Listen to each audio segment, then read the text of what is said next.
Lama's on her way.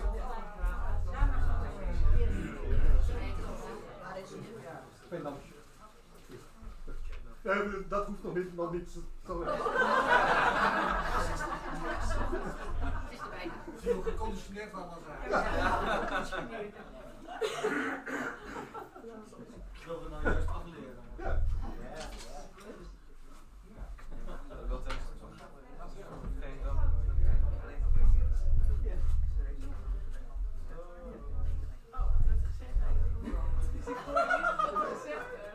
Oh, ik zei dat Lama Lena onderweg is van het pendant hier.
Please make yourselves comfortable.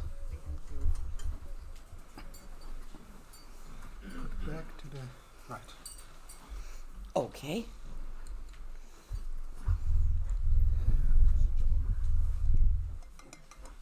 Do you want a cushion under your... Under my feet would be nice, I'm short, so they don't dangle. Too high, too low? Now let's find out. Another one? No. This will work. And this has... This has saffron water in it. Excellent. Okay. Yeah, shoots it.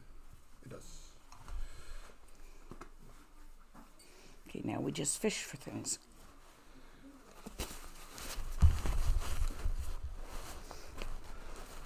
Welcome, Lama Lena. Thank you. Welcome everybody to this day teachings with Lama Lena here in the wonderful Himalayan Sorik Center in Wildervank. Sorry.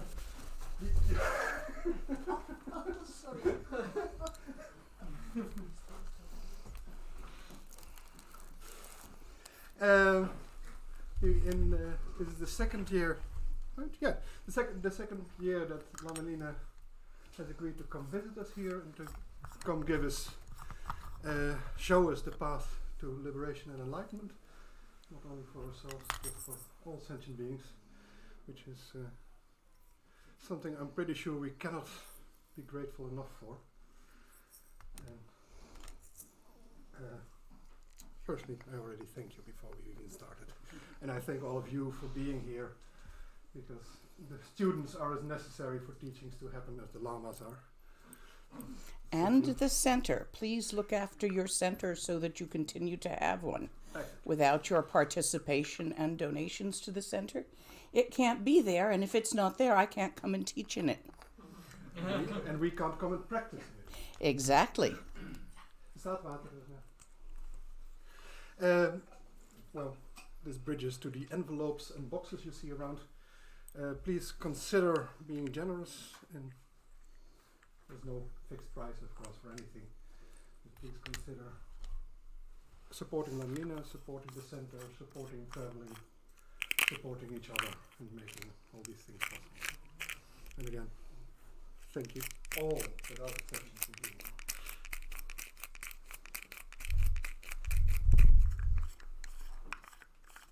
You have enough light? I think so. Also for the...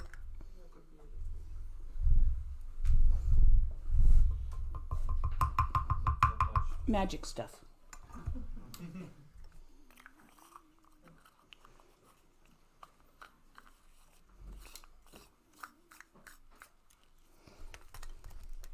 Now, we need a beverage with these, and we need these to be the same. We need 2 spirit offerings.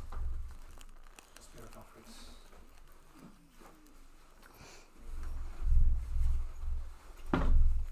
Ah, there we go. One.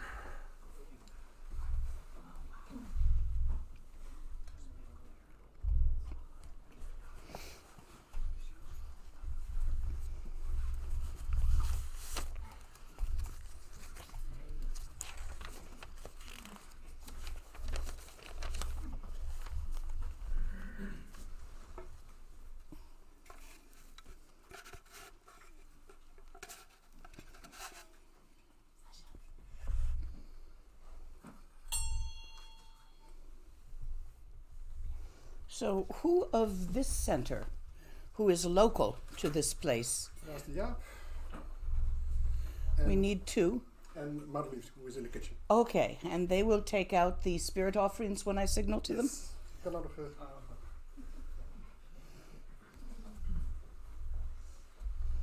And you know how to do that?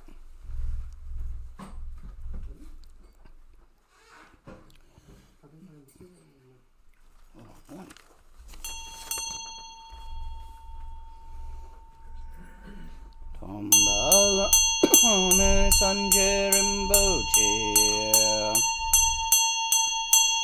Tombala me tamcho rimboche. Tombala me gedun rimboche. Chabne kunchok sumla chopa.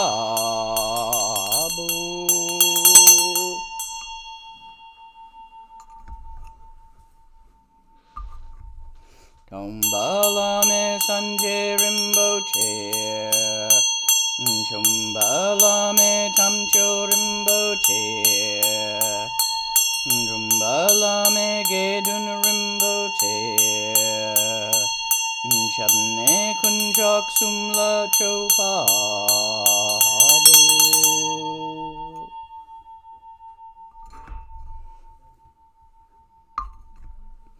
Tombala me sanje rimboche.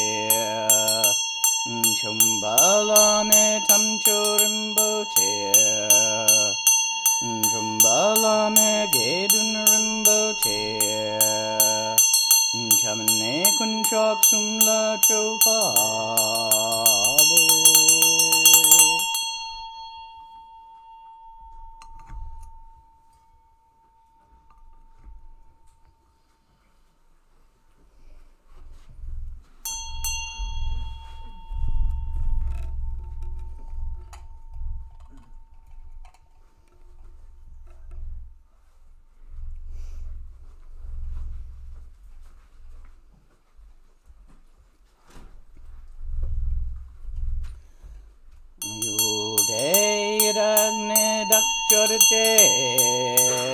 la je je se pucho pulden bulwe nam jorn la sundang drupo dang sanje ten beje petin le zo chenam ju chang solwa de be tu dak so gun la ne pe sap so su ne dang ul pan tap su shewa dang chu dang ta shi pil we ze du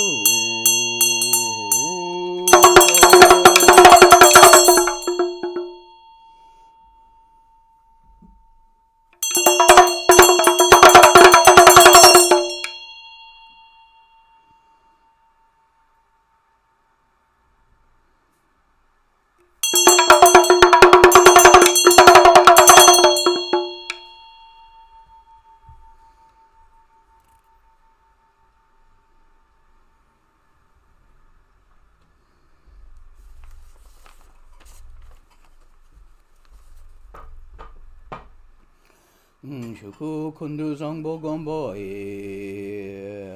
dorji sempa garab dorji dang shere singe bardu shin labdi de don't have zantata tu sum chi zog chen jupe lama la solwa deb again pema junela solwa deb dorji chang chi tilo naru dang marpa mila gompo tsatsa pa na pupadang palden drupal sog kargyu lama namla solwa deb o chen lama namla solwa deb dru chen lama namla solwa deb nyendu dang yang dran lama namla solwa deb Palkondu rangdang yarme pa gangarab dorji jintrag pa jetidang nisume pa palamanam chetente chong.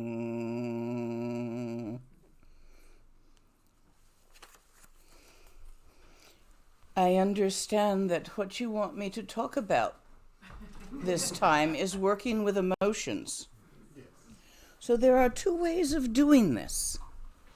Kerim and Zogrim. In Kerim, path of accumulation, emotions are considered negative. Poisons. Bad things to have. And you counter the negative emotions, the 5 categories of negative emotions, also known as the 5 poisons, being competition,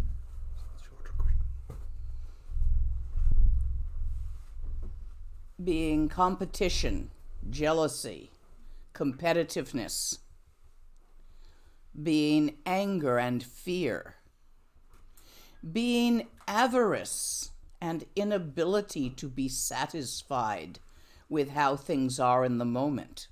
That need to always fix everything and make it more perfect. Being lust and loneliness. And being grief and depression. In Kerim, path of accumulation, you counter these emotions with their opposites. So, for example, if you have fear or anger, you apply patience to it. There's a children's toy. It's a little box, and you have a little mallet, a wooden mallet, and a little rubber thing pops out of one of the holes, and you hit it, and it pops down again and pops out of a different hole. And you hit it, and it pops down again, pops out of a different hole, and the game is called Whack-A-Mole. Do you have such a game here? I think so. So, really playing whack-a-mole with your emotions in the long term doesn't work that well. Even if you counter each arising emotion in the moment it arises, then another one comes. And you're still trapped in the circles of trying to fix everything,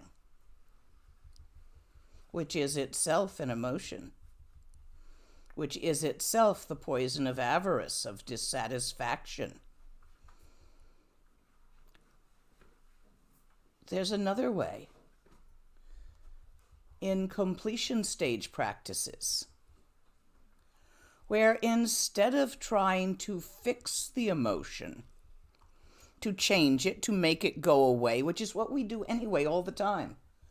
I mean, when we become angry and we give someone the finger or flip them off or scold them or curse, we're actually trying to release that anger, to make it go away. We feel better after yelling or throwing crockery or whatever we usually do when we're angry. Yes, is this so for you? But of course, the object of our anger feels worse.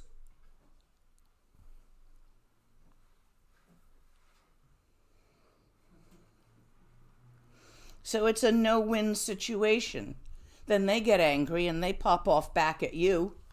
Now you're angry again, and the whole thing can escalate to fisticuffs quite easily, especially if beer is involved. There's another way of working with emotions, but for it to be effective, you have to be able to strip them naked. Mostly our emotions wear the clothing of a story. For example, surely in your life somewhere there is someone who annoys you. Think about them. A boss, a teenage kid. We all have somebody that we find somewhat annoying. A Dharma sister or brother.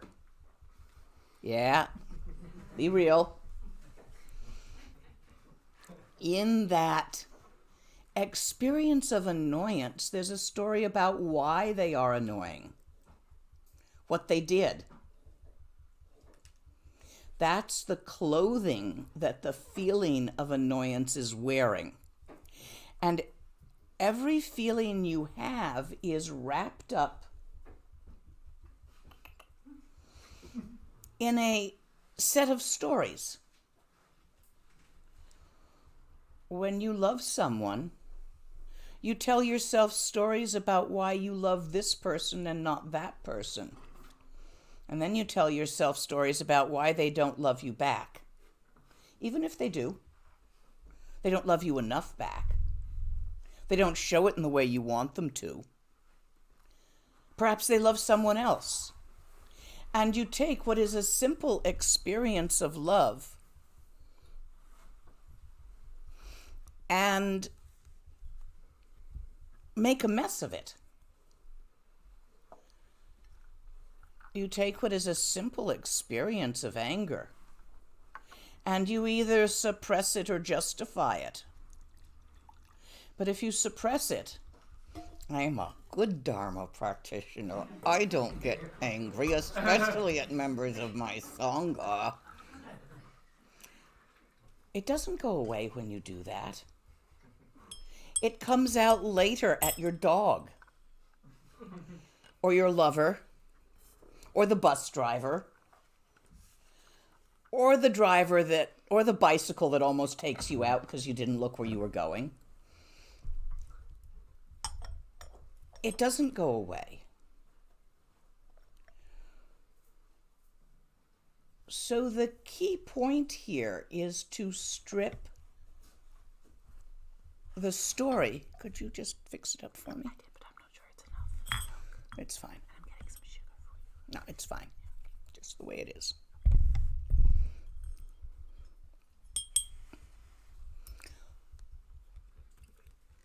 Stories. Thousands of stories. What are you doing right now? You're telling yourself a story about what I'm saying. Can you hear yourself doing that? You're reassociating it with other stories you're telling yourself. We say that stories are at the heart of our mess. They are belief systems. They create and cause us to create karmas. When you do something, it's because you have a story about why you will do it. You're here today because you told yourself a story about how it would benefit you to come here today. Or because your partner dragged you. One of the two. In which case you told yourself a story about why it would be better to come with your partner today and do as they wanted than to go off with your friends because you'd never hear the end of it. Stories. How many of you have had Dzogchen pointing out teachings before? Most, but not all. A little review. I'm going to move this over here so I can see y'all. You have Buddha nature inherent in you.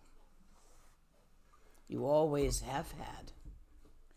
When we take refuge, Sanje Chö Gedon Lechep Suchiwo, I take refuge in the Buddha, the Dharma, and the Sangha. Lama Yidam Kandro Lechep Suchiwo, I take refuge in the teacher, the archetypes, and the wild free nature of the Dakinis. Tsalung Tigli Lechep Suchiwo, I take refuge in the infinite openness of the natural energy channels, in the innate vitality of the chi that rides in them, that blows through them, and in the creative force which arises from that. Chukulonku Truku Lechep Suchiwo, I take refuge in the Dharmakaya, Sambhogakaya, Nirmanakaya. Rung Sem Tong Selangoo La Chapsuchiwo. I take refuge in my own mind's innate emptiness clarity. This is the real refuge. Your own innate Buddha nature. All life. By its aliveness. And in Tibetan, we define life as that which hopes and fears. When you put a microbe on a slide and you put a drop of sugar water, if it's the kind of microbe that likes glucose, on the slide, the microbe swims towards the sugar water. When you put a drop of alcohol on the slide, it swims away from the alcohol. We consider this a manifestation of hope and fear. Survival instinct. Wants this, runs away from that. That's the nature of aliveness, of sentient beings. Everything that has hope and fear, that has attraction and aversion, even on the most basic level. Consider how many things there are in the universe that experience this. Most basically, the mosquito that wants your blood, that if you go to swat, flies away, tries to get away. Hope and fear. You, your pets, the bugs, the birds, all of this shares in having Buddha nature. for that very aliveness which allows the arisings of desire and aversion, is the innate vitality of Buddha nature. It's in you. And everything else, even the very stars and planets, are alive. And it's interconnected and interpenetrating. For example, you have many microbes living in your digestive tract and on your skin. And in fact, the different kinds and the balance of these microbes influence how you think and feel. They're treating depression nowadays with probiotics. When you take certain antibiotics, some people freak out, go a little bit crazy, or become depressed, which is quite understandable, as you can hear them screaming when you kill them off. There are many ways. Ever have a yeast overgrowth and it gives you sugar cravings? Well, who's after the sugar, you or them? You can't always tell where you end and your inhabitants begin. We are ecologies, not individuals. And this planet, who is given the name Gaia, when she thinks of herself as an entity, is all the creatures that live and crawl and fly and swim upon her. All together. And the stars in the sky are alive, and the planets that orbit are alive, and this vitality, this aliveness pervades the universe. It's not all Homo sapiens, but there's a lot of aliveness going around. A lot of Buddha nature. We say all sentient beings of the three realms, referring to the living beings of desire, the ones that spend their lives chasing something and running away from something else, were included in that. The living beings in the realm of form. These are beings like stars, sometimes called gods, that are in a state of samadhi, that do not need to pursue their fuel or food, and that they have no predator that kills them. So they do not spend their lives chasing hope and running from fear. They just sit there, like a star does, until it goes out in the fullness of time. These beings are mortal, but they're in the realm of form. They have shape, you can touch, see. But they're not chasers, runners. They don't chase what they want. They just sit there.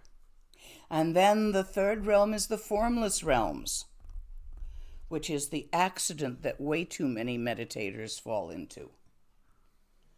If you become attached to the emptiness of Dzogchen and fall into the error of nihilism, you hit the formless realms. Nothing happens. You don't think anything. You don't feel anything. You don't have sense organs. 80,000 eons, you just hang there, nothing happens. And then you wake up again like a Monday morning, back to work, and get reborn. You've all been all of these things at some point in time, in space, in infinity, whether you remember it or not.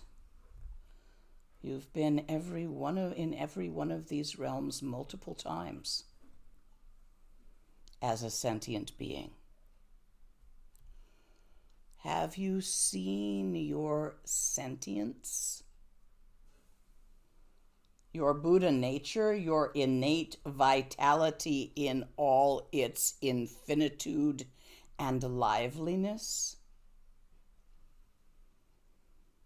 In order to do this, in the pointing out instructions, there is instructions of the body, instructions of the speech, and instructions of the mind. This is a review, guys, but it's good for you. It's good for all of us. The instructions of the body are to align your channels and make yourself comfortable. It's always the first thing I say to you. Make yourself comfortable. That means get your weight forward on your butt so your back is supported straight up and down, not leaning back. If you try to do this too much leaning backwards, you're just going to give yourself insomnia.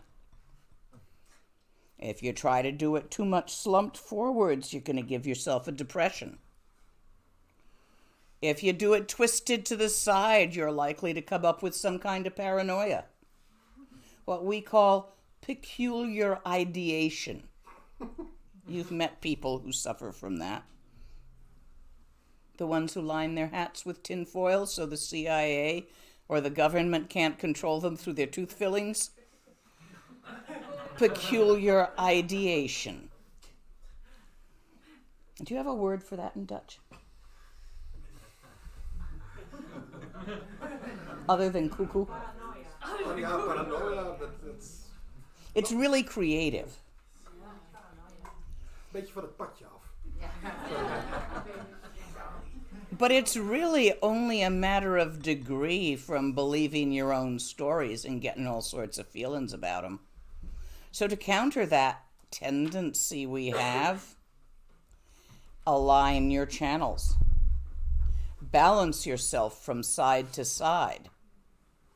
Pay attention to your posture when meditating. Leave your teeth open a little bit. Don't clench them. Let your tongue lie naturally in your mouth. But the eyes are the key. Your attention follows your gaze. So if you look at this tonka, you will pay attention to this tonka. If you put your eyes on the tonka of Tsongkhapa, try to see if you can look at it with your eyes without paying any attention to it at all. Difficult, isn't it? This is really lucky. Oh, look, we have a steering wheel for our attention. By controlling the gaze of our eyes, we can control what we pay attention to. All morning today, from the moment you woke up, you have been paying attention to what you're thinking, what you're feeling, and what you are perceiving with your 6 sense organs. Haven't you? If you sat and did prayers and sadhanas as your morning practice, you paid attention to the songs, the words, the stories, the images you were creating, which are thoughts and the feelings that arose in you about these thoughts, like, how beautiful, or I'm bored, can I finish now? Whatever those thoughts were. We have this obsessive compulsive disorder of constantly paying attention to thises and that's, to thoughts, feelings, and sensory perceptions. As if that was all there was.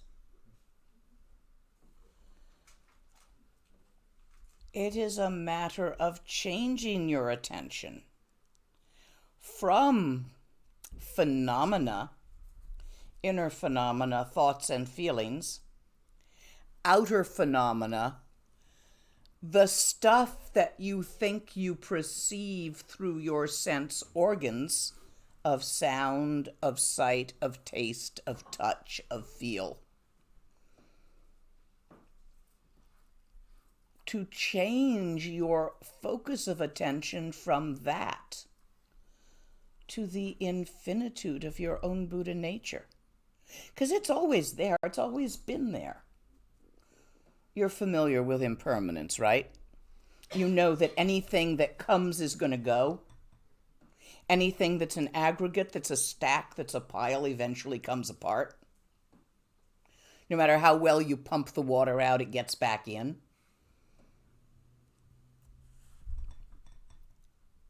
Your Buddha nature, if you were to acquire it by being good enough, you'd lose it again, because then it would come and go. If you were to achieve it by accomplishing enough things, you would lose it again, because all achievements wear off. However, all us sentient beings, bugs and birds, fish and critters that run on four legs, stars, godlets, spirits, microbes, all us living beings have Buddha nature inherent in us, just like you do. It's your own true nature. But since it is beyond the movement, coming and going of phenomena, you don't notice it. It's there. Never went anywhere. You never lost it. You just got distracted by stuff and lost track of it. Oops. So the first practice is to unfocus the gaze of your eyes, because your eyes are always looking at this or that. With that kind of focus, you use to read a text. You use to drive. You look for cars. You look for bicycles. You look for pedestrians, for dogs, for birds. You look here and you look there. We're very visual, our species. So unfocus it so you're not looking in any of your usual places at stuff. You all learned this back in college or in high school. You know, you pull an all-nighter, whether it's a party or a study, and then you go into class in the morning, you haven't slept, and you get a boring professor who's droning on. And that's when you develop the most important skill, which is sleeping with your eyes open. You'll never make it through college without this. Do that thing with your eyes that you do when you sleep with your eyes open. Those of you wearing glasses are at an advantage. If you take them off, you may find your eyeballs doing this quite automatically, because then you can't see. So you can't point focus without your glasses. With your channels in alignment, let the line of your gaze follow the line of your nose outward and down, and then let go. Let your gaze fall on a point and then release the point, and let your vision blur. This takes your attention automatically off this and that, since you are no longer looking upon this and that. And allows you to follow your thoughts home by making a visualization of an object. A seashell. See the picture in your mind's eye, in your imagination. Well, obviously your imagination is in your mind. We agree to that? So, where would that be? Where's the picture? Instead of looking at the picture, see if you can feel around for where it is. Some of you, due to superstition, will feel it to be in your head, in your brain.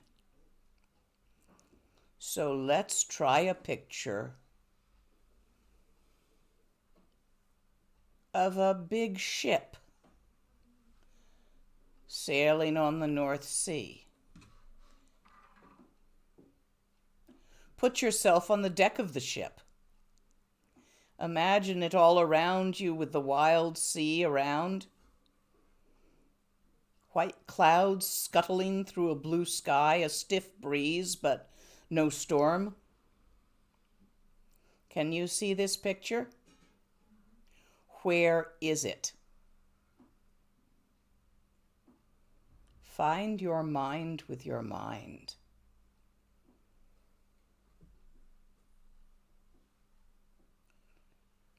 Follow your imagination that makes pictures, thinks thoughts, feels feelings, labels perceptions, tells stories.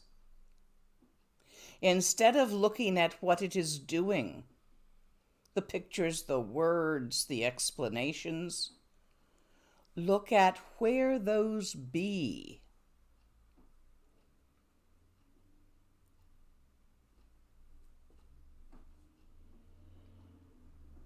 Some of you will find it easier to work with sound than pictures. Imagine a tune playing in your mind's ear. Where's the sound? Find your mind with your attention. It is not a point focus.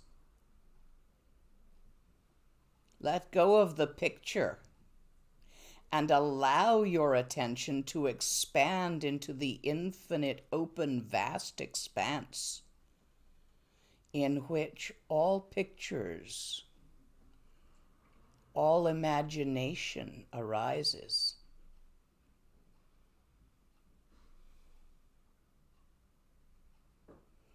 Words arise, descriptions arise,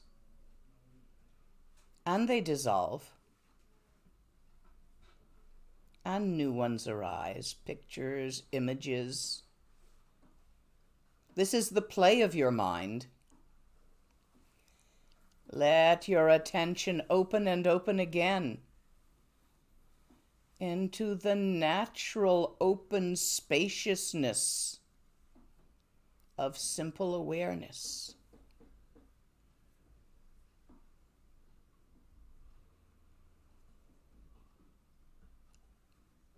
This is Dharmakaya nature of mind.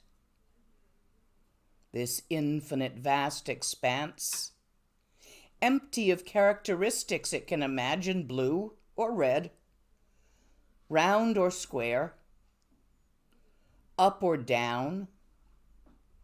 All of these things can arise in imagination, dissolve in imagination. But the mind itself is empty of these, for they arise and dissolve. The ideas, the thoughts, the feelings, the perceptions that arise in this infinite, open, empty, vast expanse, what are they made of?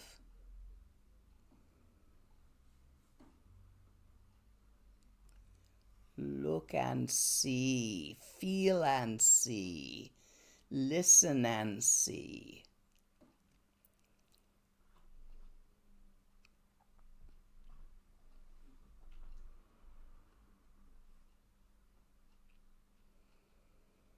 You are not limited by what you think, feel, or perceive.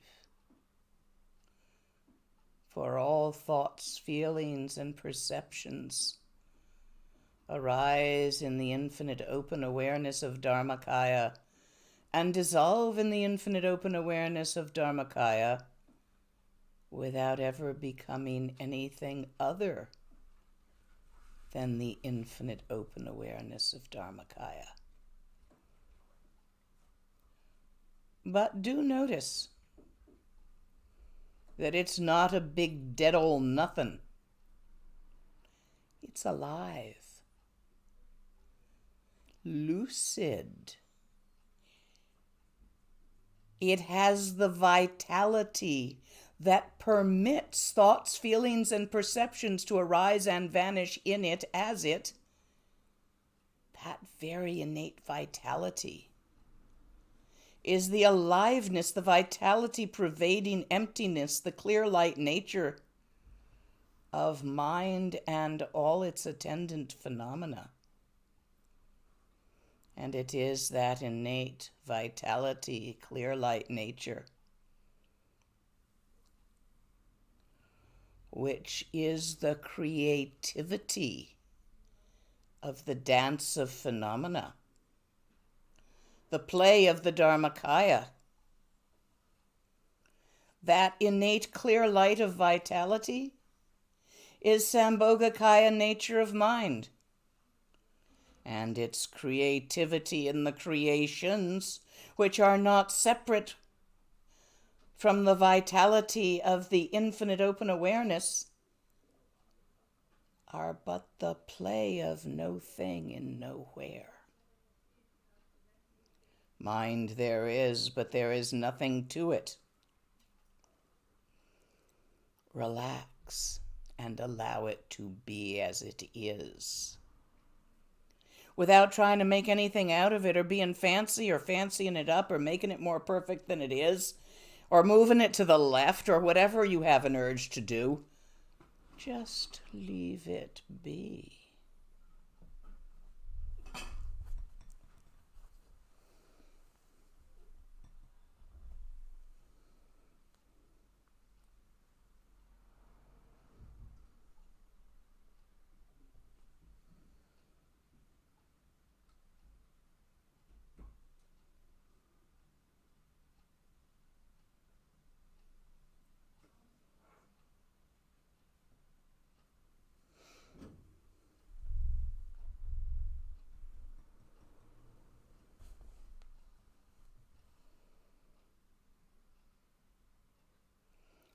Njuku lonku truku le chapsu chiwo. Rang sem tong sel ngo le chapsu chiwo.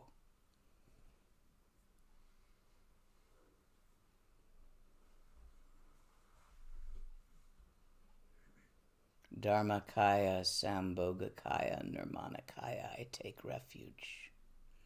Infinite open awareness, in the clear light of its innate vitality,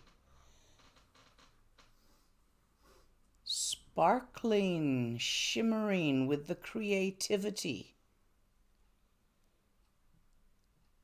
In the innate emptiness, clarity of my own mind, I take refuge.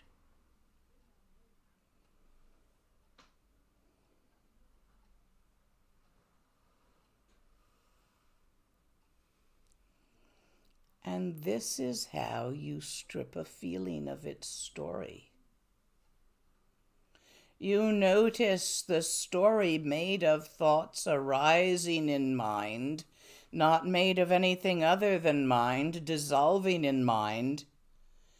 And in this noticing, the story itself unravels into emptiness, simply a manifestation of the innate clear light vitality of emptiness arising and vanishing. You don't have to get rid of it. It's no thing and nowhere. And in the direct perception of this, your feeling is freed from the story. And it is pure and naked and luminous.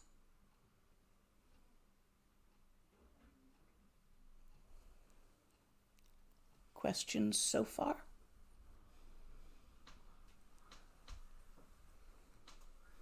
We've only gotten as far as stripping it naked.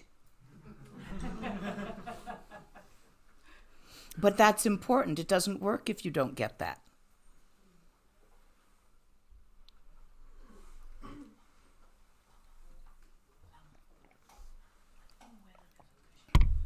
I am aware of that. Fixer.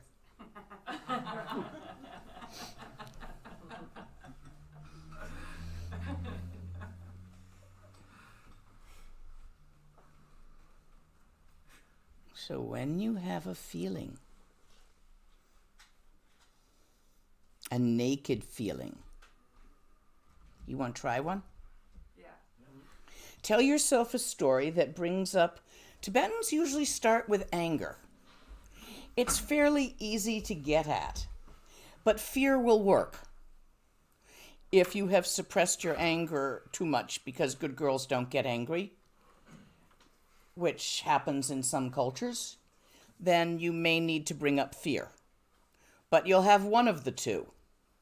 So tell yourself a story either about what you're afraid of or what you're mad at. Get it going good. Feel it.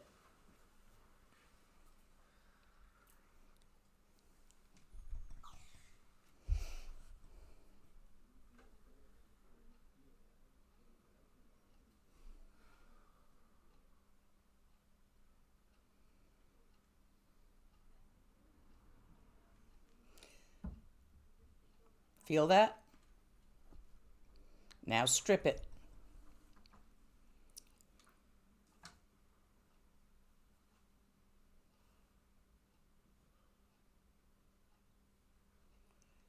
Once it is naked, because you have seen through the thoughts to see the nature of the thoughts of which the story is made, find it in your body.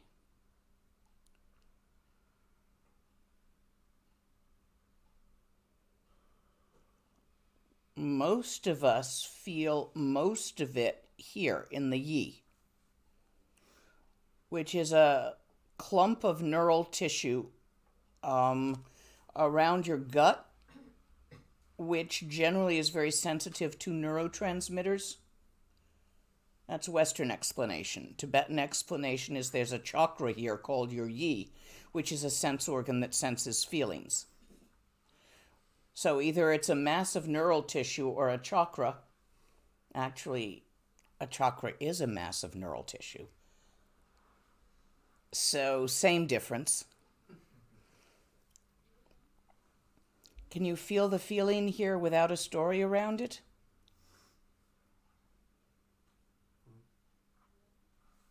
Sometimes, because of twists in our personal channels called pankcha, which also means neuroses, we'll feel it here, or here, or here. That's personal and common, but you'll find it somewhere in your body. Feel it as a sensation, like any other physical sensation, and strip the name off it in the same way you strip the story. So you will have a name, such as anger or fear, on it. Strip the name. Strip the judgment. You will like or dislike that sensation. That's a subtle story. Do the same thing to the belief that you like it, telling yourself that it feels good or that it feels bad. Strip it of that too.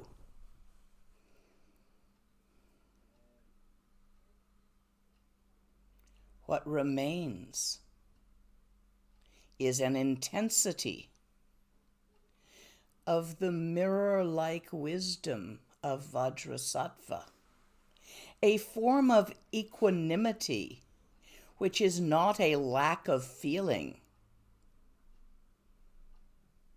but a lack of minding the feeling. How many of you chose fear to work with? How many of you who chose fear to work with actually enjoy riding roller coasters or Ferris wheels at the fair? Yeah. So what's the difference between the sensation you feel called whee and the sensation you feel called fear? It's the story the underwear. That final layer of story, which is the name of the feeling, and whether you like it or don't like it, that's the underwear. Even after we strip a feeling, we often find that we've left the underwear on. Naked. Do you understand how we do this? It's a process. Remember learning to drive? Most of you. Or to ride a bicycle for those of you who don't drive. Remember how hard it was at first? Mm-hmm. And how it was slow and you couldn't imagine going fast and you had to remember each step? You know, put the key in the ignition, then shove the clutch in, then you have to find the gear pattern. Oh, good, there's a picture.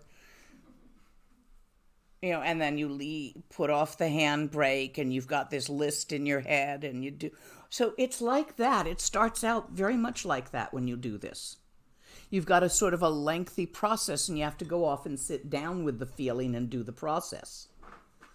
But when you get in your car now, you just get in your car and you go. You don't even notice the process of starting it up. You just get on your bicycle and push off. You don't even notice the process of making sure your pedals are in the right position and, you know, looking both ways, that there's nobody going to step in front of you and all of the things you do. So this gets easier with practice the same way driving and riding a bike does. And it doesn't get easier without practice.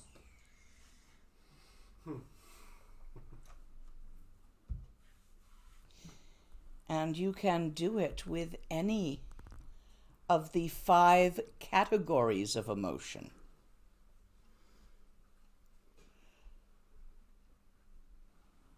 You can do it with competitiveness and jealousy. There's a story, why you have to win. What you'll lose if you lose. What will happen, what might happen. Have you ever made a plan and had things go exactly the way you planned?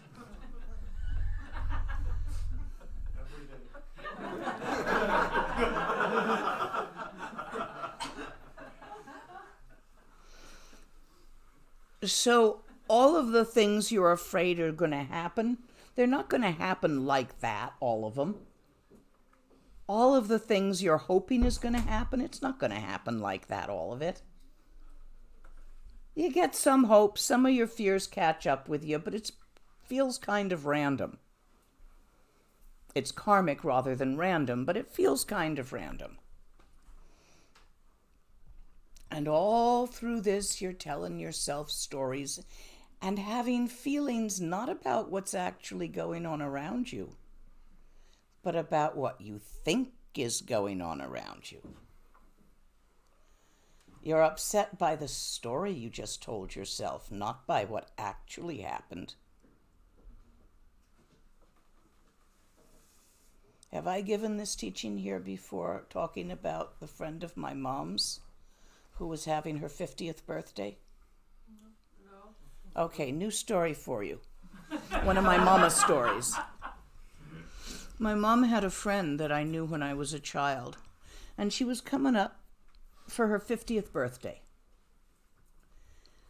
And she had a husband she'd been married to forever. You know, since they were in their 20s or teens or something. And very good relationship. Kids are mostly grown by now. And all of a sudden, like a few months before her 50th birthday, he starts working late, and he never worked late. So she calls him at the office, you know, when are you going to be home? And he's not there. But he comes home and he says he was working late. And he starts answering phone calls and going into the other room. And being really careful that she doesn't see his phone. So she figures she's just gotten old and he's having it on with his secretary or something. She starts worrying. She gets a new haircut. She's thinking about having work done. She's really going through it. She's, you know, to the point of like maybe even looking for a lawyer. And comes her 50th birthday, he says, I'm just tired. Let me take you out to dinner tonight. We'll do something small. And she's a little disappointed. There's no gift, didn't bring her anything. She says, okay, come on, go get dressed. We'll go out to dinner. Now wear something nice. It's your birthday. And they get in the car, and he drives, and they drive down to this, what appears to be this dark, deserted dock, where the ships are. This is in San Francisco, where the boats are parked, and everything's dark. And now she's really worried. What's he going to do, throw me in? And he gets her out of the car, and she's sort of going along with it and pulling back and really freaking out. And starting to cry. When all of a sudden the boat in front of him lights up and has these big banners, Happy 50th Birthday. He's rented it for the night for a cruise on the bay with dinner and dancing and a big party, and they have a little cabin inside for like a second honeymoon. And that was the secret. She had a lot of feelings during those couple of months. Jealousy, anger, fear, depression. Nothing happened.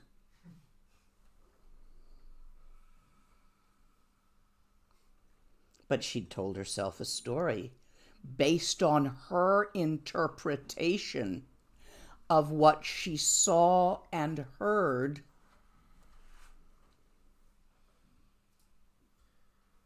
what she thought she saw and heard.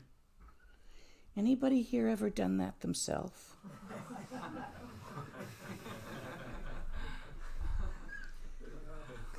Yeah. We think we perceive an external real reality. This is called original oops. We don't have original sin, just original oops. Because nobody did anything bad. They just misperceived a rope in the road as a snake, screamed and ran away.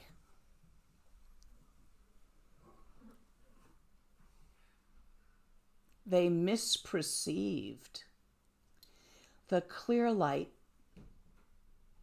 which is the innate nature of infinite open awareness, fractured by the prismatic crystal of vitality,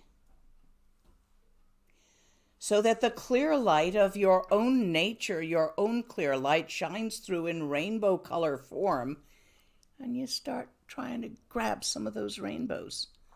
And the moment you're taking action of grabbing, you're creating karma, which causes the perceptions to proliferate into more and more colors and more shapes, making more and more sounds and stimulating all of your sense organs, which you then interpret as an external reality and start running from some of it and chasing others of it. Well, and there you are, right here, right now. You don't have to do that.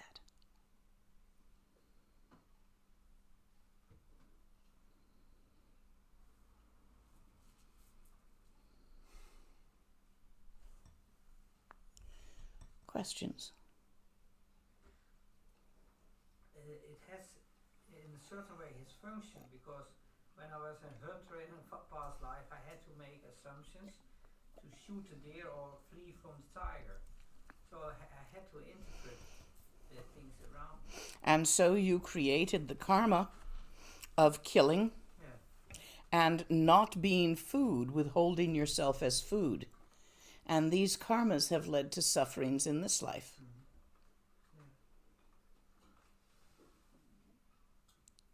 They might have appeared useful at the time. Refraining from action is still an action. Not doing is not the same as trying to do a not doing.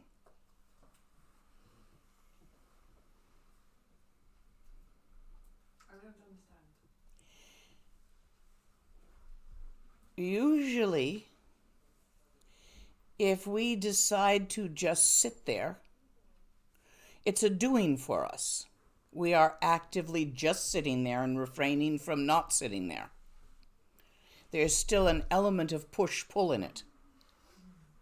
The meditation of non-meditation, which is the truly stable trekcha, is not done. You cannot do it.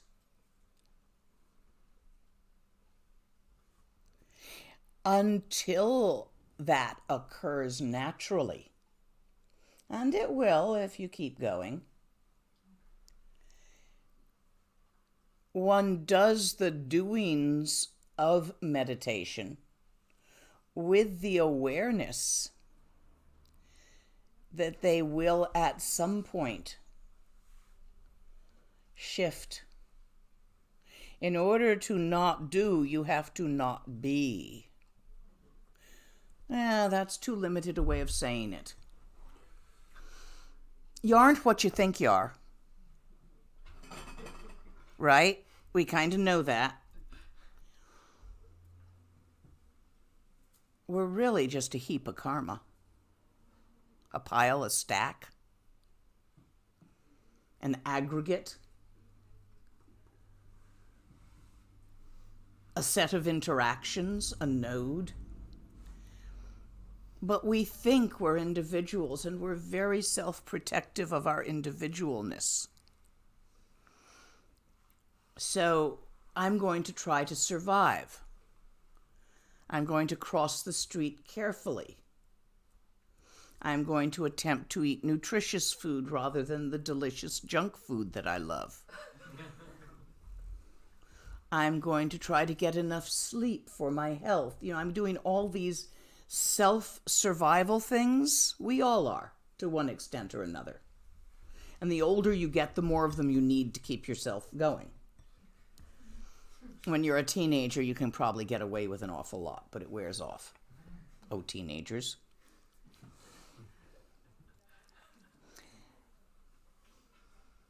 This is a way of relating to hope and fear. There's that which I want. Comfort, shelter, food, warm feet, whatever it is. You have that which you want. There's that which you don't want. Trouble with the government is a common one in America anyway. I don't know what you worry about here. You have a fairly benign government. Traffic tickets for going too fast. There's things you don't want. Poverty. To be looked down on by your neighbors.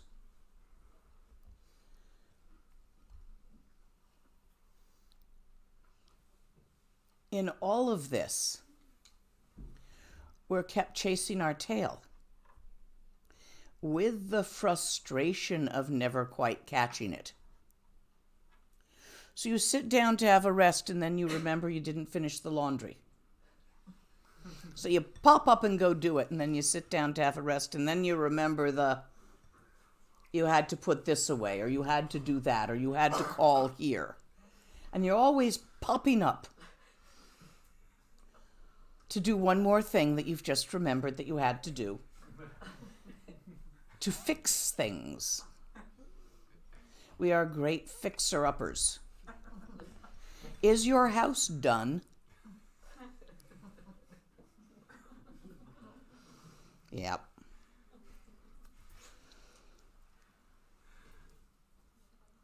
In all of that, this is really just the dissatisfaction with the moment associated with Ratna Sambhava.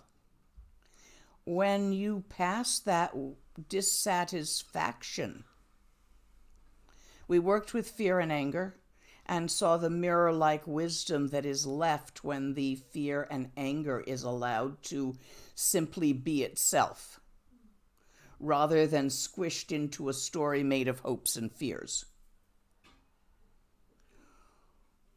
When dissatisfaction and avarice and desire is released by stripping it naked of its story, it manifests as the wish-fulfilling jewel. That is the perfection of all Buddhas that they talk about. That not needing to fix it. Hard to imagine from here, isn't it? With our to-do lists, yes. Is there then still the dynamic of the hope and the fear in that state? No. But emotions arise because you're not dead. So there's thoughts, but they don't seem real and solid. To us in the normal day-to-day world, everything we think we believe in the moment we think it. Even though it has been our experience that many of the things we have thought in the past turned out to be inaccurate. And yet we believe every word of it right while we're thinking it. Afterwards, we might say, don't be silly. It really isn't like that. But now we're believing that. When we have a feeling, it seems real, solid, and vitally important. And we take our interpretations of the sensations in our sense organs. A perception is an interpreted sensation. When you simply cast your eyes on this object, the rods and the cones in your retina, am I getting across in Dutch? Yeah. React to light and dark and color, so that there is the sensation of shapes and colors. But the coffee cupness of it is an interpretation. Otherwise, there's just shapes and colors. People who have been blind from birth, modern times they have found ways of replacing the malfunctioning parts of the eye, at which point mostly people make them take it out again because they have troublesome new sensations, but they do not have the training to interpret them. So they don't see objects. They have an indescribable funny itch of this kind or that kind. But they don't have the training to label. Little babies at first, when they first get their eyes seeing, they don't have the training to know what they see. When I was a baby, I made some of the weirdest interpretations of my sensations. When my mom would rock me and nurse me, she used to pat my butt every time she came forward. I thought there was a monster under the rocking chair trying to leap up and eat me. So I was always crawling up. She never knew why. Once I could talk, I managed to tell her about this, and we laughed about it. But that's a memory of pre-verbal. And I had all these theories about why it tried harder when I was higher up. And if ever when she'd move me back down, because I'd been climbing, wiggling up, why it didn't jump harder is because it didn't realize I was nearer and that it could get me now. And if it ever figured it out, it would eat me. This is all like a few months old, developing this entire story to interpret a sensation because I didn't know what it was. Well, we still do that every day.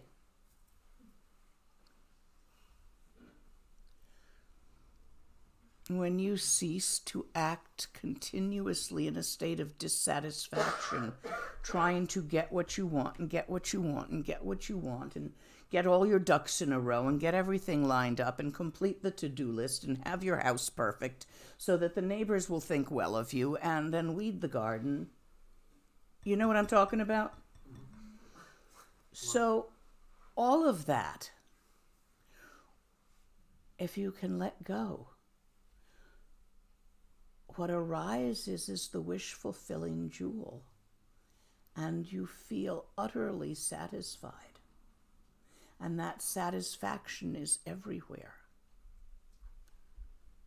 And you still feel hunger and eat food, but there is no angst caught in it with the stories.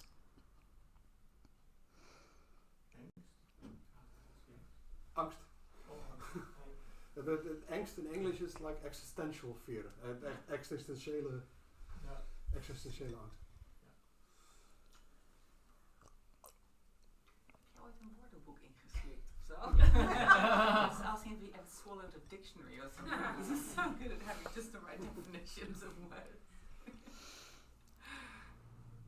We often see this as the mandala of the Dhyani Buddhas, where we associate certain colors in certain directions with the wisdoms and the categories, the 5 categories of emotion. Also, sometimes it breaks into 6 because overthinking files in as an emotion when you're breaking it into 6. You know, it's going around and around at 4 a.m. and I can't shut up. And I can't go to sleep and I can't stop chewing my cud, ruminating. So that counts as an emotion when you divide it in 6 categories and associate it with the realms. And when you divide it into 5 categories of the 5 poisons and associate it with the mandala of the Dhyani Buddhas, the poisons transform into the wisdoms by leaving them be as they are and not dressing them up. Questions? Yes. If you stop this all, then everything falls away. Yes. Okay, and you don't exist then. Yes, you do. But you don't itch.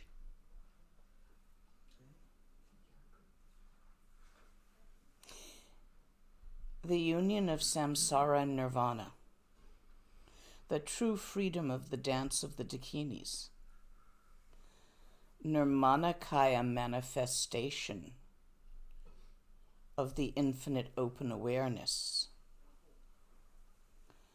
the creativity of Tigli, the dance of Bodhisattva,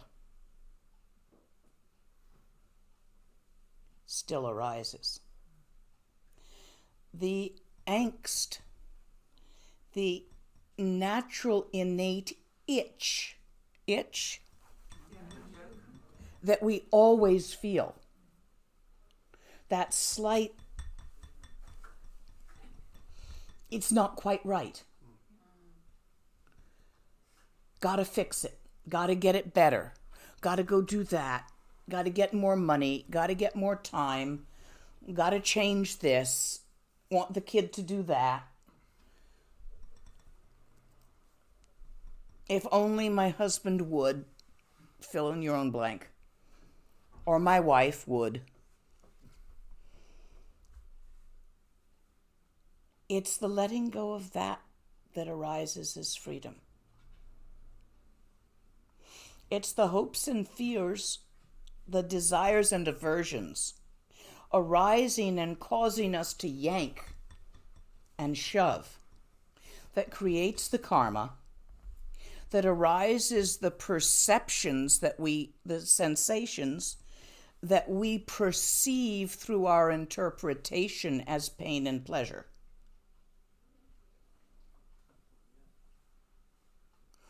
I have met a few spiritual women, very skinny, who like how high they get from not eating.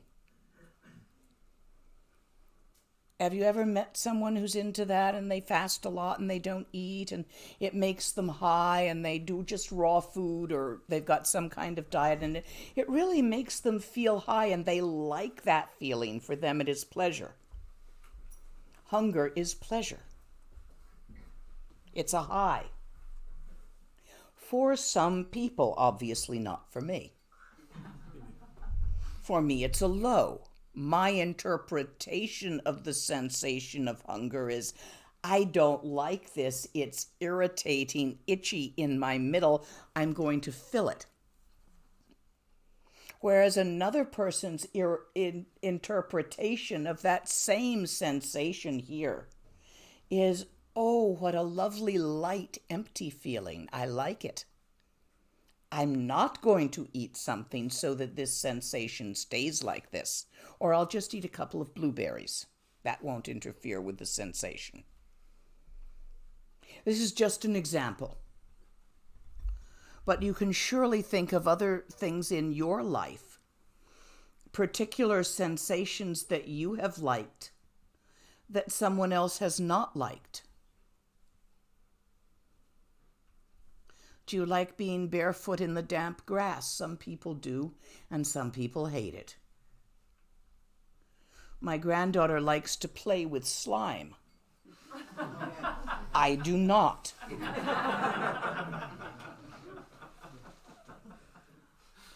It's all in the interpretation. Can I ask? Yes. But in order to become free, do you, I think, do you really have to feel the feeling, or do you don't have to take it that seriously? In order to really become free, you have to feel the feeling without taking it seriously. But you don't try to make it go away, or lighten it up, or not feel it. Even the idea of not taking it seriously is a story. But like Janesi, Yes? when she saw leaning back, thinking, oh, I have Yes. to break, and then looking back and seeing all the suffering. Yes. He was. He was feeling it. Yeah, Yes. but he is a bodhisattva. A bodhisattva is on the path to freedom. A Buddha is free. Terminology. Also, But a Buddha still feels, right? he does. So it's not that when you are realized that you don't feel anything, you might even feel it more. I think. We feel it cleaner. What happens with sentient beings is that they make everything so complex that would be simple. And unfortunately, there are some rumors in the Dharma that enlightenment is perfect. And many people understand that to mean that it is whatever they think would be perfect. Other people think that enlightenment is compassionate. Therefore, they think that enlightenment is what they think compassion means. Guys, it's never going to be what you think it is. Nothing ever is. Your kids aren't what you thought they'd be when you found you were pregnant. Are they? They're themselves. They surprise you. Everything surprises you. I assure you, enlightenment will surprise you also. Because it's never what you think it's going to be, because it's bigger than thoughts. Thoughts are little. They're limited by the language you're thinking in. You all are at least bilingual here. Speaking more than one language. Many of you speak several languages. So you don't think the same things in one language and the other language. So imagine there must be a whole bunch of things you can't think in either of your languages. And even if you speak 10 languages, there's things you can't think in those 10 languages that you would be able to think in an 11th language if you learned it. And there are things you can never think in a language, because they don't go there.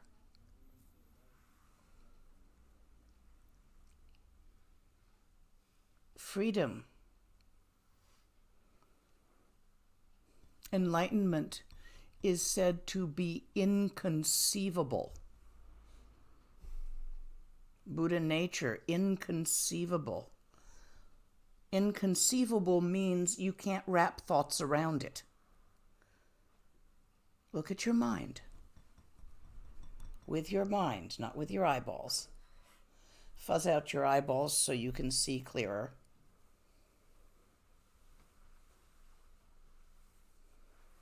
That's big. That's not going to fit in a story or a concept. It's where the thoughts, feelings, and perceptions happen, but you can't think about it, feel it, or perceive it as such, because it's bigger than thoughts, feelings, and perceptions.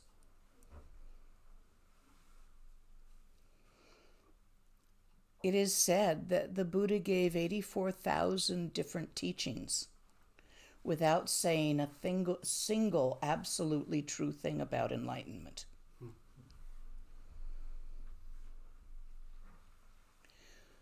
You all see this white stool over here?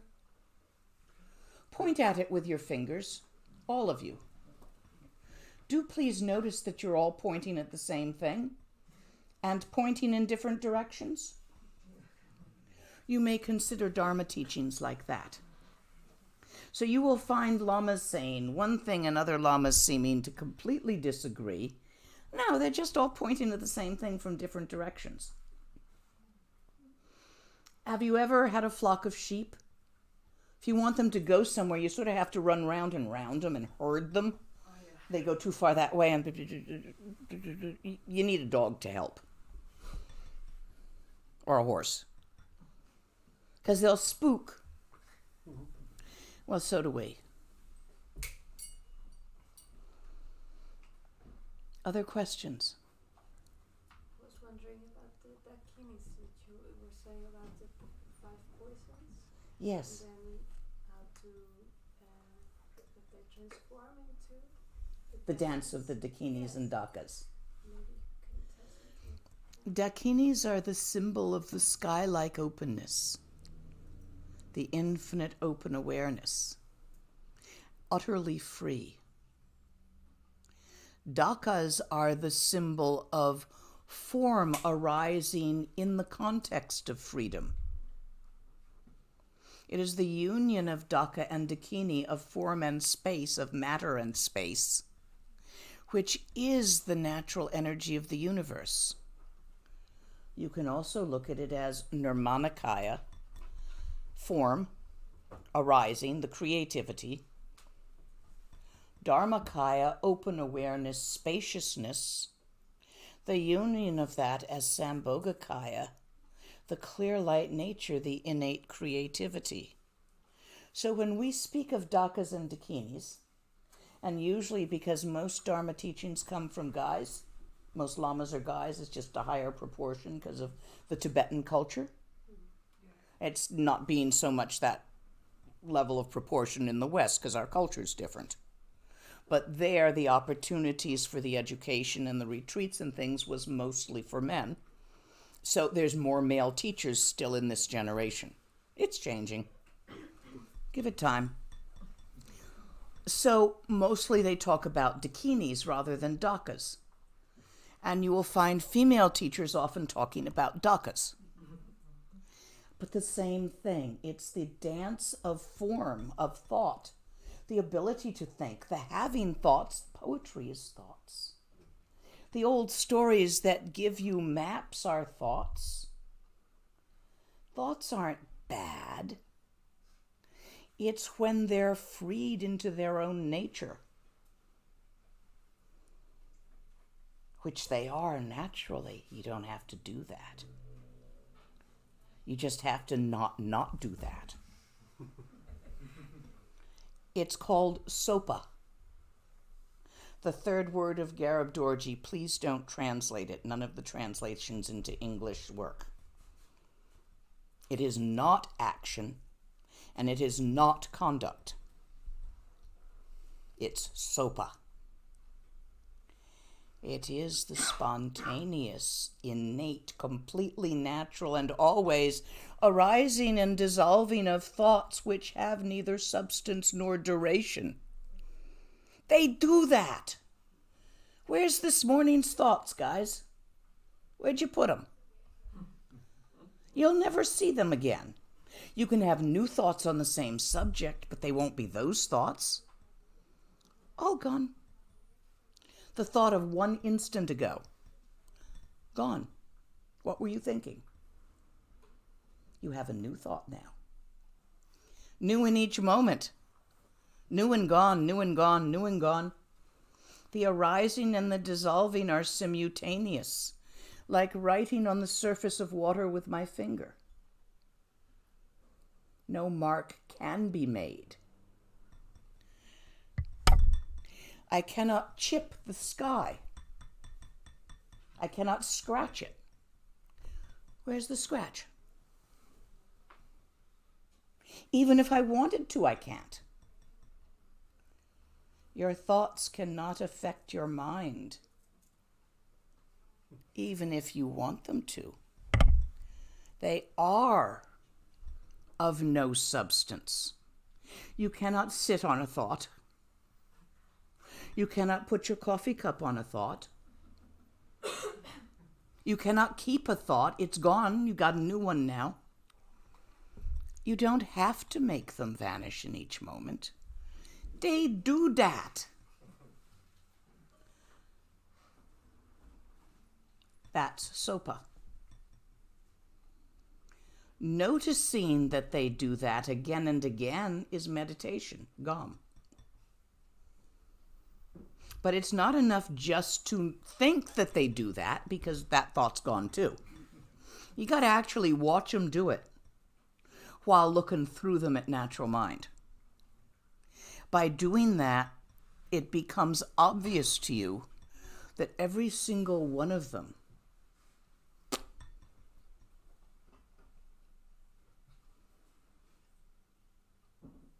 and that's the key to working with emotions and allowing them to transform.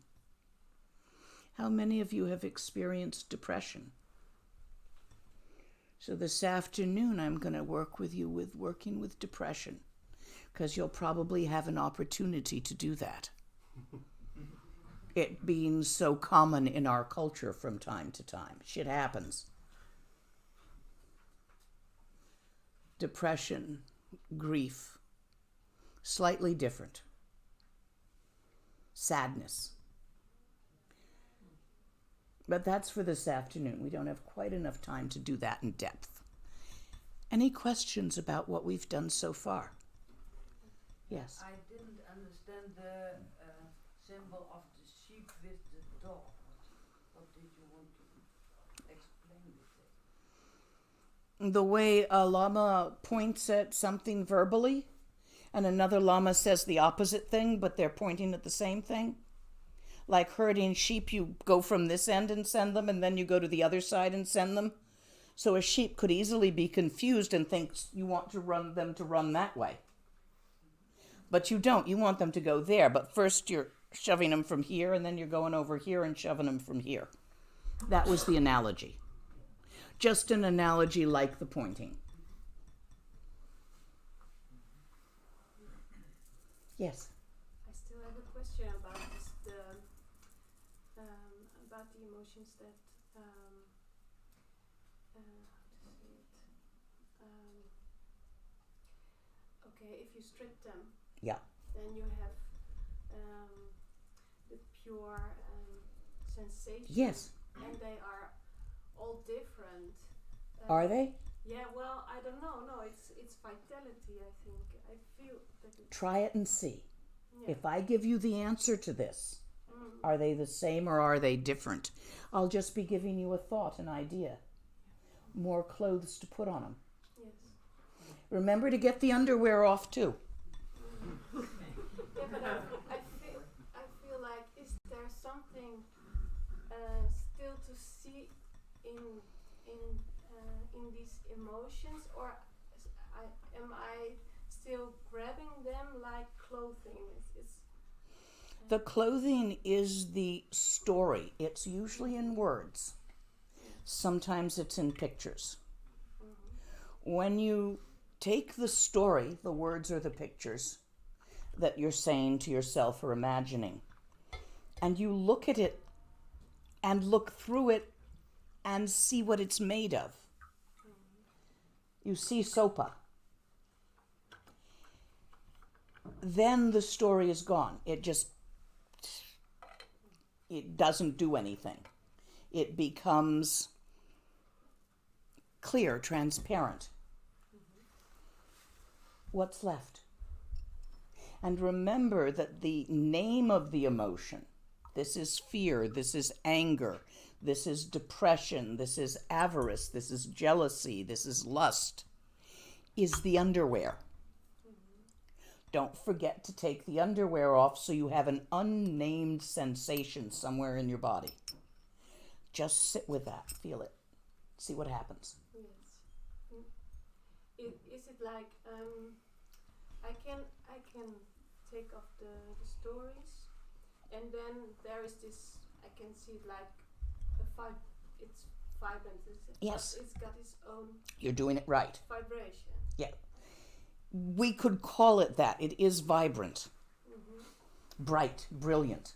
Yes, but it got its own. You say if you're talking about the 5 dakinis, then it has like the dakini have maybe another color or another vibrant energy about this. Why don't you try it with a few different emotions over lunch and see if it has a color? Yeah, it's just I don't know. It's not like okay, I have a color with it, but it's I want to try to explain it like. Why? Yeah.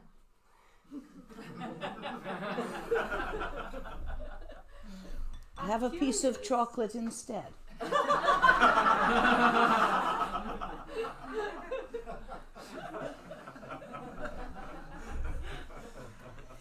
Be careful of the human realm need to explain everything.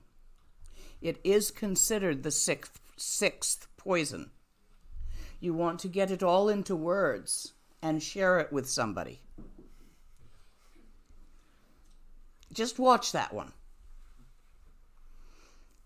There's a lot of stuff that doesn't really explain in whatever language you're trying to use to explain it. Some of this explains best in Sanskrit, which I don't speak, unfortunately.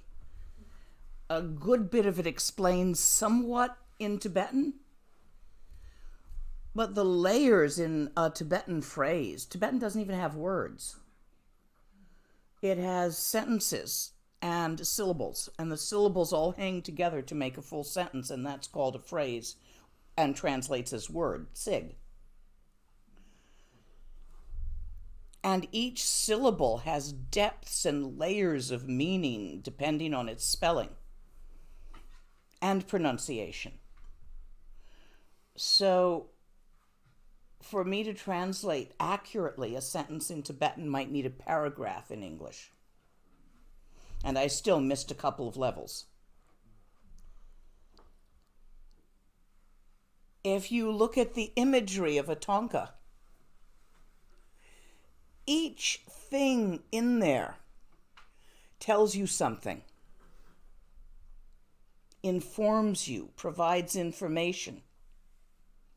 What they're holding or not holding, the clothes they're wearing, the things in front of them, the things behind them, the things in the sky on their left, the things in the sky on their right. All of this gives you information in a single pa. To talk about it takes forever. So some stuff isn't going to explain. And what you find there's going to be parts of it that you'll never get in words. You can't really get the dance of the dakinis or the dakas into words in such a way that someone who has not perceived it, been it, felt it, will know what you mean. They'll just know what they think you mean. Fair enough? Any other questions? Yes.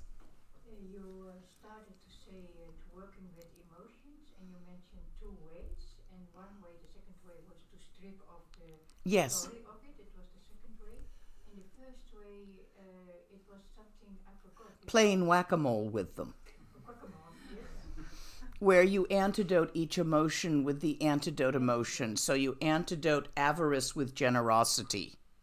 You antidote lust with these teachings about the of sexual organs, which were not appropriate to give to lay people. They're supposed to be for monks. Every so often they give those by accident to lay people and may upset them. So I'm not giving you those. And when you're playing guacamole many times, then it's easier to practice the second way, to enclose the... I have been told this is so for some people. I have not found it to be so for me. I found whack-a-mole utterly futile, and it didn't get easier. However, that's me, my character, which does really well with Dzogchen and was very frustrated for years with Lam Rim. Someone else will really love Lam. I have friends who just love the Lam Rim. It just makes such perfect sense to them, and they want nothing to do with Dzogchen. So it is not in the way you cannot say playing guacamole is some kind of nundro for the other way. No. Just different ways. Different paths. Or different moments. Some people say that it is a nundro for the other way. Just as in order to practice Dzogchen completion stage, you need to have enough gewa, sonam, merit, or personal power is another way in a different lineage that they call it, or clarity in another line. Kinetic energy. Something like that. Enough karma that you encounter it, like it, and actually do the practice. So if you don't have the karma to encounter Dzogchen, completion stage practices, Dzogchen or Chogchen, to like it, and to actually do it, it won't work. In which case, you're much better off with Lam Rim, which is a little bit more generalized and easier. So it really depends. Some people are encouraged to do Lam Rim first.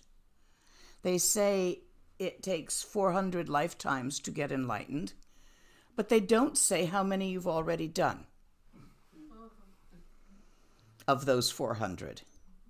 So the different levels of practice and kinds of practice, what we usually say is do the one that feels good to you, that feels right to you. Because whether that be Lam Rim, whether that be Tantra, or Tsalung, or completion stage, Dzogrim and Chagrim, because that's the one you will do.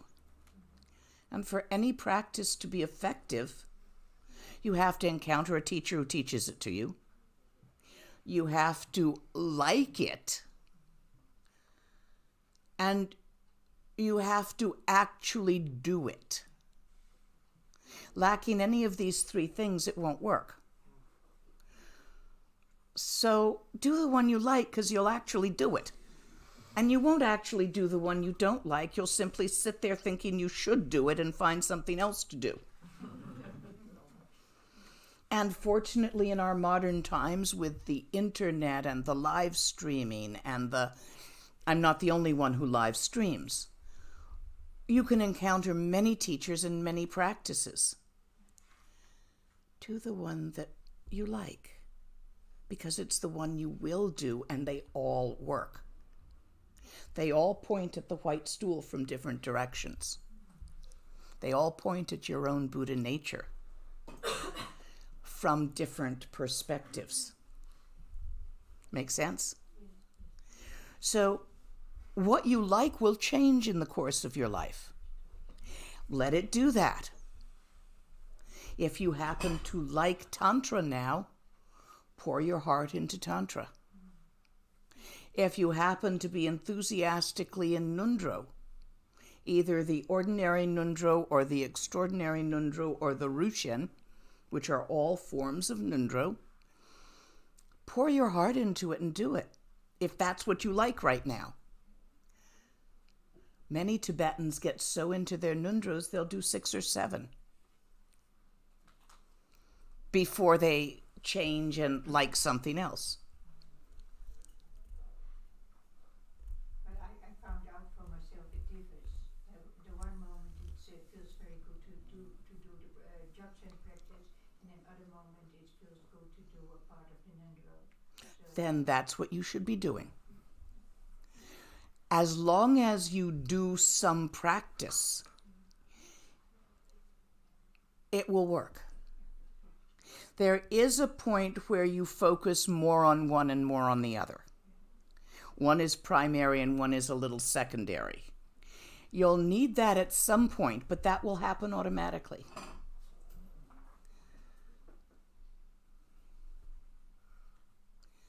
Other questions? Yes. I'm quite a trouble because now in Hantem as well we talked about like it's just words and the languages, and I'm a bit of trouble with my practice and with my poetry because I'm like the man of the words. So for me to allow my emotions and express it in an artistic way, it's just a part of my life. Yes. And but think of if your poetry were freed of the constrictions that it has. If it were able to dance in absolute freedom. Have you read any of Chogyam Trungpa's poems? yes.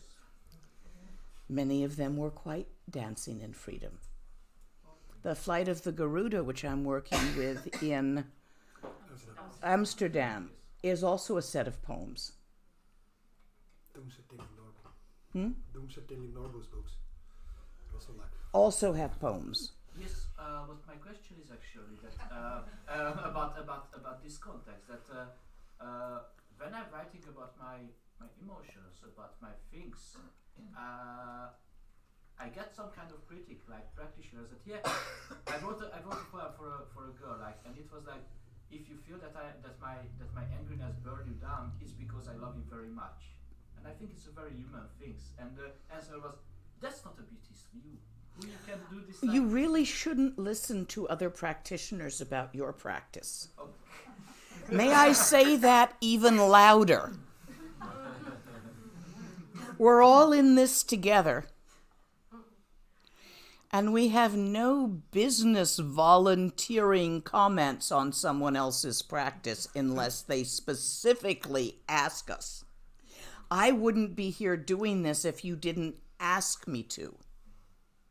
If we meet and you tell me you're doing something involving Yoruba and killing goats, and you don't ask me anything, I'll say, yes, dear. I see. This is in the Bodhisattva vows. Don't mess with other people's practices, and don't encourage them to mess with yours. And go read some of the poetry of the second Dalai Lama. It's very romantic. He had a lot of girlfriends. Maybe it's a good example. Okay? Let me reassure you that you will not lose your passion.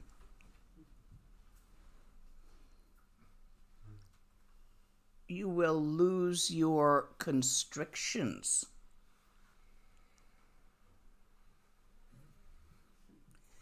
Your neuroses, but not your passion. The neuroses warp the passion. They twist it into patterns from your childhood instead of what's going on right now with this woman. So you replay what worked on your mom with her, and it doesn't work on her, and it's frustrating. Come on, we all do this. Get free of that and keep the passion.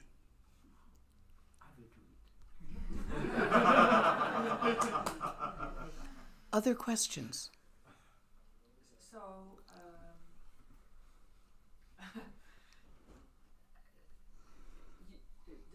I listen to your teachings and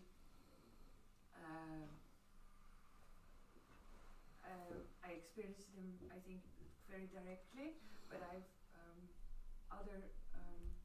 got other practices like Nunro and Excellent. Nune. Those are wonderful practices. Yeah. Where's the question mark? Well, there's a sort of confusion in my mind because I don't know. Think about it. Ask me again later. Because Dharma is a buffet. There's some seafood and some pasta, and there is steak and good bread and fine cheeses. Everything. But if you're a vegetarian, go ahead and don't eat the steak. And if you don't like seafood, my teacher thinks it's bugs. He always calls seafood bugs. You gonna go eat those bugs again, Lena? He only eats mutton. He doesn't eat goat. He eats mutton and cow. Now he's vegetarian, but when he was younger, he kept having body problems every time he tried veg. So he ate a little bit of meat until he was old enough that his body didn't seem to need it anymore. Please enjoy the buffet. It's all pointing at the same thing. All of you. I have heard that there are some teachers that will require monogamy from their students. I am not one of those. I'm not even that in my marriage. I have a Tibetan marriage, Tibetan style. It's different. So please enjoy other teachers. I'm not going to only have one student. Let's be fair about it.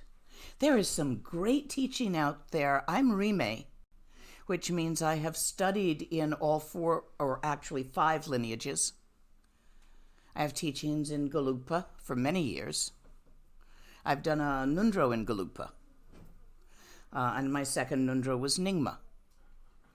I did too, because after I finished the first one, I went to my teacher and said, give me the good stuff now. I finished my Nundro. And he looked me up and he looked me down. He got the expression of great sadness on his face. He says, oh, it didn't work. Do it again. If you're doing Nundro, do Nundro to be doing Nundro. It is way cool when you actually get into it. Don't be doing it just to get it done, because it sometimes doesn't work if you do that and you have to do it over. My first Nundro, I was just trying to get done with Nundro so I could get the good stuff. Yeah, right. My second Nundro, I was actually playing around with the practices to see what I could get them to do. Wow. I think mandala was my favorite. You get to actually experience a flat earth and travel around on it, instead of being stuck on a ball of mud in a solar system. Enough stories. Shall we continue this afternoon? I would like you all to go find a spot, a bench, a seat somewhere over. We've got a long lunch so you can do this. What time are we due back?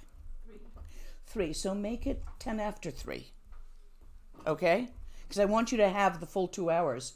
Because I want you to try this on your own. Just strip one of them naked. Get the underwear off and see what happens. Just that far. Feel it in your body. See where the sensation is. Don't redress it in, well, this must be fear. This is that. Just sit with it a bit. Pick any one that's easy for you to pick. Fair enough? See what happens. And we'll do more this afternoon. Nge wandi nyur duda che che sala go parsho.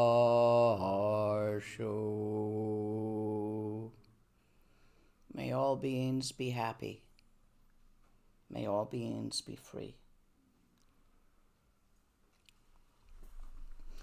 Do remember in all your practices that we're all in this together. This Buddhahood and this mess called samsara.